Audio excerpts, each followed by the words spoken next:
फिर m की value निकल के आती है cos बीटा, यानी ये y एक्सिस के अलोंग डायरेक्शन है, और n की जो वैल्यू निकल के आती है वो आती है cos गामा। ये एल एम एन जो है इसी को हम क्या बोलते हैं, डायरेक्शन कोसाइंस। ठीक है,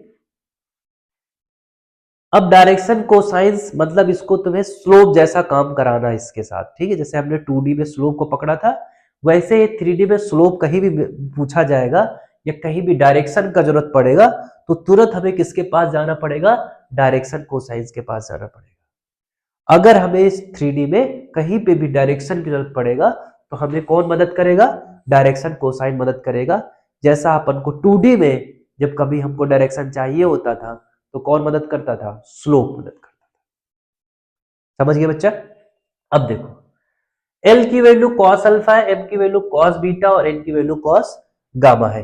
ये कैसे आया हम ये भी प्रूव कर सकते हैं, बट उसकी जरूरत नहीं है, क्यों उतना फालतू का टाइम बर्बाद करें। ठीक है, अब ये एल एम एन ये क्या है, डायरेक्शन कोसाइंस है।